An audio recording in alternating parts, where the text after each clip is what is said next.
Привет, мои дорогие! Задумайтесь сейчас об одной вещи. Почему не воюют европейцы? Почему не воюют британцы? Есть там некоторые единицы. Почему их регулярные войска не воюют? Также это касается украинских патриотов. Не те, которые сбежали, а те, которые хотят попасть на фронт, замотивированные бить русню, как они называют.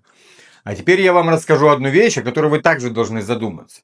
Каждому европейцу, каждому британцу, американцу, канадцу или тем, кто поддерживает войну, поддерживает в плане финансов, нужно платить деньги их семьям.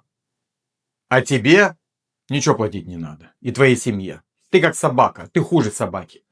Тебя где-то бросили, написали, что ты пропал без вести. Неизвестно, где ты находишься, умер ли ты, живой, либо тебя в плен сдали. А ты лежишь где-то на своих там патриотичных гаслах, да, кто не скачет, то москаль, и гниешь. И твои родители ничего не получают. При этом ты топил против русских, против русского языка, унижал всех, обзывал всех, взял автомат и пошел воевать. Но твои родители ничего не получат. И я тебе скажу, ирония в том, что та русня, которую ты идешь бить, получает деньги. Россияне получают деньги. Он погиб, его семья получает деньги. У них даже есть браки такие, когда она находит того, кто хочет пойти воевать на СВО, с ним расписывается, выходит за него замуж специально, чтобы получить эти миллионы, которые ему должны, положено, страна выплатить. То есть русня платит своим гражданам, а ты собака, тебе никто не платит.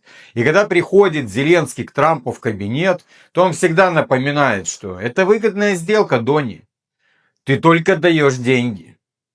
Или европейцы дают тебе деньги, а ты даешь распоряжение на томагавки, на дальнобойное оружие и так далее. И больше тебе ничего не надо. Твой солдат не гибнет. Тебе не надо платить компенсации семьям. Тебе не нужно смотреть, что кто-то выходит на митинги и говорит о том, что хватит, надо остановить эту войну. Собак на улице наловим и отправим туда. Только давай бабки или давай нам что-нибудь дальнобойное, чтобы мы могли продолжать дальше воевать, воевать и воевать, пока есть этот ресурс. Но хочу вам сказать, что как только он закончится, сразу же остановится война. И поэтому, если ты вот на цих патріотичних гаслах хочешь піти воювати и бити русню, то задумайся, что получит твоя семья, когда ты будешь гнить как собака. Тебя не будут ловить как собаку, но гнить ты будешь как собака. Вонять, вонять там, никто тебя не заберет. Свои тебя точно не заберут.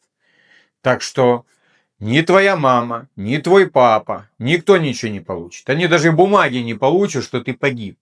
Они просто будут уведомлены, что ты пропал без вести. Поэтому, мужики, если вы хотите сравнивать себя с русскими, с Россией и россиянами, то поймите, у вас большая колоссальная пропасть между.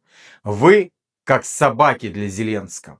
Уличные собаки, без родословных. Неважно, какого вы поколения, или кто у вас там мастер, пианист, ученый, айтишник, или кто угодно. Ты просто уличная, беспородная собака. А в России каждому платят. Мало того, что платит и за смерть, так еще платит за то, что он идет воевать, когда подписывает контракты. Так вот, Европа не хочет платить деньги. Им дешевле, они посчитали, выплатить Украине за собак, чем каждый гроб оплачивать в огромных количествах. Надо оплачивать оружие, надо гробы оплачивать и так далее. Суды, митинги, экономика в тартарары. Задумайся перед тем, как пойдешь бить русню.